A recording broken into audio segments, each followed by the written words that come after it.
ஈரல் சுருக்கம் அப்படிங்கறது சரி செய்ய முடியாது. அது சரி செய்யறதுக்கான ஒரே ஒரு வழி என்ன அப்படின்னா தன்னுடைய கூட பிறந்த அண்ணனோ தம்பியோ அவங்களோட இருக்கிற ஈரல் நம்மகிட்ட கொடுத்தா மட்டும்தான்.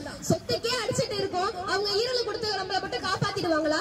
அதுலயே நமக்கு மிகப்பெரிய கேள்விக்குறிதான். அப்படிப்பட்ட மதுவை தான் நம்ம மிகப்பெரிய ஒரு பொருளா பயன்படுத்திட்டு இருக்கோம். எல்லாரும் வீட்லயும் பாத்தீங்க அப்படின்னா முன்னாடி அந்த சங்க காலத்துல ஒரு மது அருந்திட்டு வந்துட்டாங்க அப்படின்னா வீட்டுல அனுமதிக்க மாட்டாங்க, ஊருக்குள்ளேயே அனுமதிக்க மாட்டாங்க. ஆனா இப்ப வீட்டுல 2 பேரு நாட்டுக்கு 1000 பேர்னு அதிகரிச்சுட்டே இருக்கும். ஆனா அது குறையிற பாடு கிடையாது. எவ்வளவோ விழிப்புணர்வு கொடுத்துமே அதற்கான சரியான அணுகுமுறை இன்னமும் வரல அப்படின்னு தான் நினைக்கிறேன். இப்ப நம்ம பெண்களுக்கான சுதந்திரம் கிடைச்சிட்டுன்னு சொல்லிட்டு இருக்காங்க. அதுல இன்னொரு நம்ம விமர்சனமான ஒண்ணு என்ன அப்படின்னா பெண்களுக்குமே தனியான பார் அமைக்க போறாங்களாம். பெண்களுக்கும் ஆண்களுக்கும் சமமான உரிமை கிடைக்கிறது இந்த விஷயத்துல மட்டும் தான் நினைக்கிறேன். ஏன்னா எந்த விஷயத்துல நமக்கு கிடைச்சது கிடையாது, இந்த விஷயத்துல நம்ம கிடைக்கிறது நினைக்கிறேன்.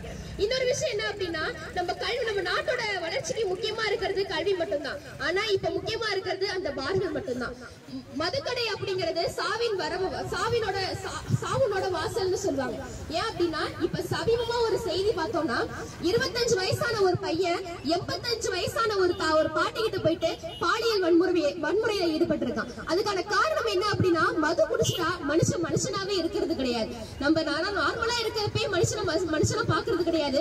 அதையுமே நம்ம குடிச்சிட்டோம் அப்படின்னா மனுஷனை சுத்தமா மதிக்கிறது கிடையாது. இதை நான் விலங்கோட ஒப்பிட மாட்டேன். ஏன் அப்படின்னா விலங்குகள் எப்படி வாழணும் அப்படிங்கிற சரியான அணுகுமுறையோட வாழ்ந்துட்டு இருக்கு.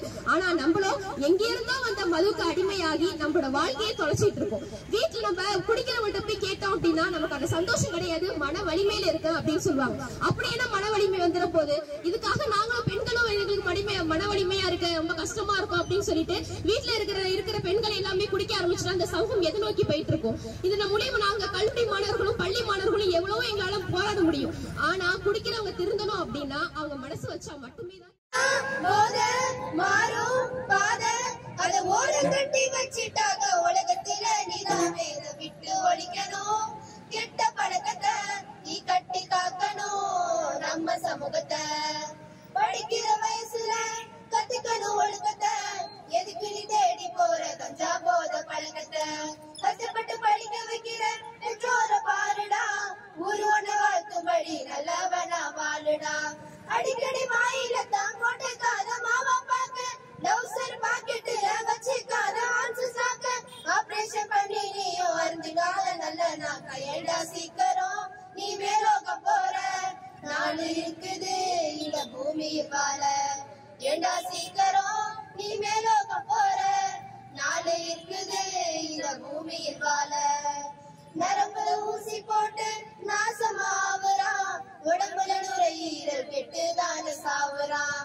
மாத்திர கஞ்சாவின் சரக்கு தேடி ஓடுறான், அடக்கொள்ளும் போதைக்கு தான் அடிமையாக ஆகுறான்.